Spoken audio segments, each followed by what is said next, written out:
Elijah Morton ranked number 6 in 2022 Power Rankings #1. We're going to go with the easy questions first. What's your reaction to that, Elijah? I go from hero to zero real quick. We had a few little hiccups during the year, and I expected to fall a little bit. But hey, we didn't win the championship, so we shouldn't be number 1, I don't think. But number 6 might be a little far-fetched, but we'll take it and we'll build back from it. When that highlight from last year was that Summit Motorsports Park victory. Oh yeah, Norwalk. I mean, the last 2 times I've been there, we won it. So I just vote that we race in Norwalk all year round. That's not going to happen. So hey, listen, Elijah, we have some questions. Okay, we've been hearing a lot in the rumor mill about you, so we want to cut to the chase. The first one is, how is Mikey Jr. doing? Give us an update. Oh man, Mike, he's been through a rough winter. He hasn't been able to do any motor work at all. He's been pretty much locked up. If he wasn't in the hospital for 3 months, he was in the house for 2 more months. So he's pretty much been out of commission. But over the last month or so, he's been able to get out and about. Went to see him last Thursday, and he was in the shop. And his spirits are back. He's still a little pale, but good Lord willing, he's going to keep recovering. He's at the point that I have hopes and belief that he probably can make the first race. So that's what we're hoping for right now. But if he doesn't, then we'll go to Plan B and see what we can do from there.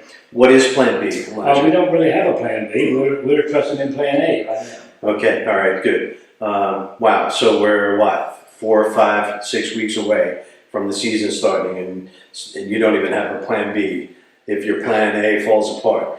But we're going to leave that there, okay, Yeah, Elijah? let's let that rest. All right, we'll let that rest. The departure of the car that's behind you on the wall. Oh. All right, so listen, that car has transferred hands to the Reese family. I wish I could have been here for that. I was on another location, and I'm sorry I couldn't get to witness that and to get your reaction at the time it was actually happening.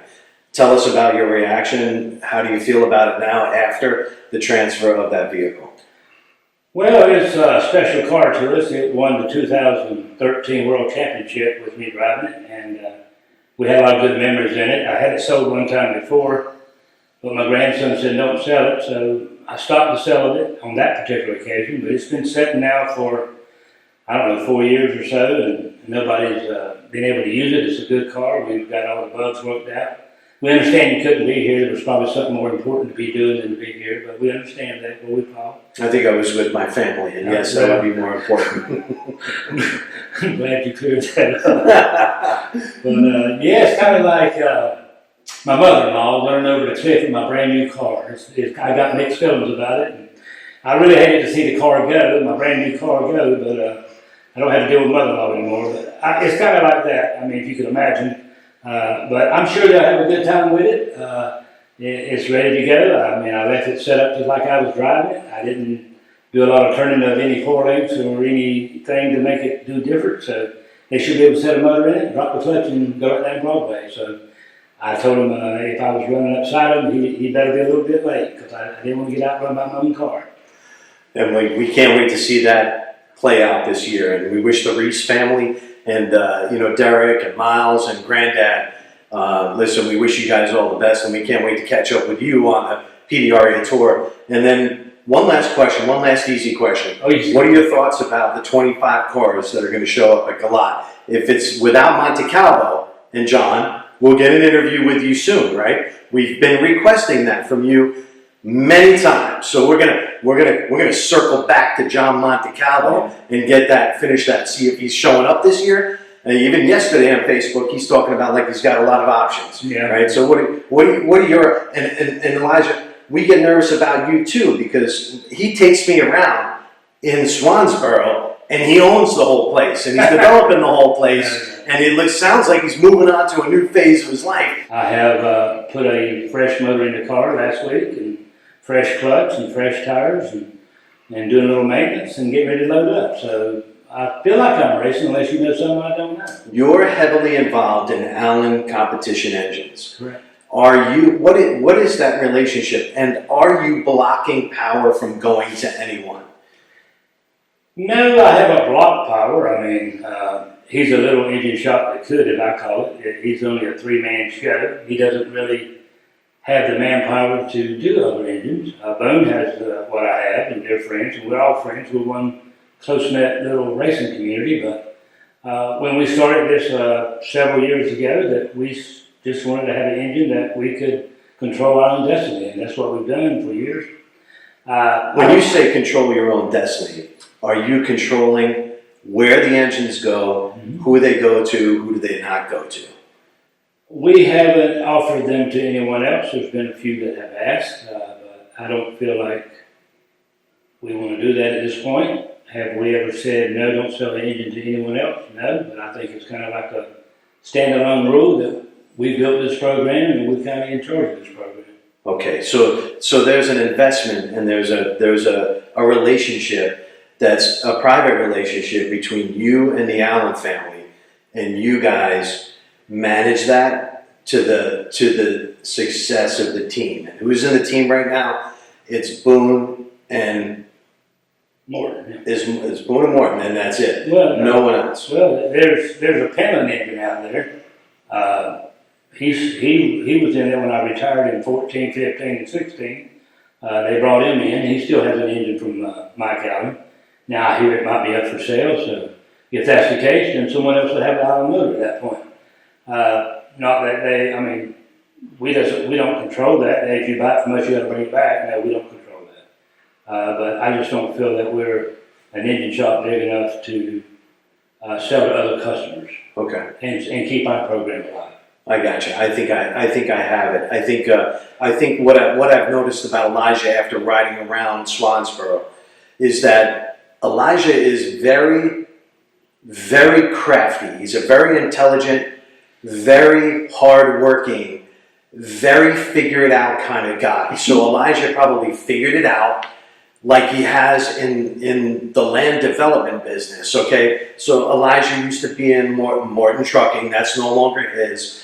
The boys have taken that over. Okay, 2020, January 1st, 2021 is when that company changed hands. Elijah's no longer involved in that. He's not even a shareholder. He's not a stakeholder, but he has worked the integration back to the land, the development of the land, the building of the house, the introduction to the customer. He owns all of those profit margins now. And so that to me indicates that he's probably figured out the racing aspect of it as well. He has the power, right? And now he's got the chassis, he's got winning champion cars, and he owns it from the power to the pavement. And does that sum it up correctly, Elijah? You learn a lot in 30 minutes there. You come up with a good summary, I guess, but no, I wouldn't call myself all that smart. But he plays that game too, and he wants to downplay how smart this guy is and how successful this guy is. And if you take the time to come down to Swansboro and see his place, you'll know right away that there's a lot more going on here than meets the eye, and what Elijah wants to take credit for. And so that's why I'm in this, because there's a racing component to this, and then there's a personal side of it. And these guys have become part of my racing family, and I learn from them. And I'm trying to become a better person. I'm not the best version of myself, but someday I will be because of guys like this. Well, I appreciate all the kind of comments, and of course, I'm not the smartest guy on the planet, but we do all right, and I've been very blessed, and I've had a good group of people to surround me and help me along. So we made hay while the sun was shining, and so therefore we can afford to go racing. So yeah, we are going racing next year, or whatever you may have heard. I mean, unless something unforeseen circumstances come up between now and then, we are going racing. Yeah, when people are talking about our friends, or people that we know, people that we care about, we want to make it to them to get the real story and make sure that we have it right before we go ahead and put it out. We're not a news organization that just puts information out because people say it. We want to go and get it from the person themselves. And Elijah is one of those people that I hold in high regard, and therefore that's why we're here, to get the story from Elijah and to let Elijah clear the air. We're hanging out with Elijah Morton, one of the doers, down here on the coast of the beautiful state of North Carolina. Maybe someday we'll all be living here shooting the poop and going having a nice fish sandwich at, where is that, the Borough? The Borough restaurant, yeah, great little fish sandwich, a friendly city by the sea, and it's a great place, but we're not trying to encourage everybody to come here. because then it would be too crowded. So just don't encourage everybody. We just going to come as a great friend. It's just going to be me and you, Elijah, Oh. hanging out. Hey, listen, everybody, thanks for watching. I really appreciate it. And Elijah Morton, Violet, Jen, it was really great seeing you, and thank you so much for taking the time. Scott Susi, Real Pro Stock, getting the real story. Thank you very much for watching.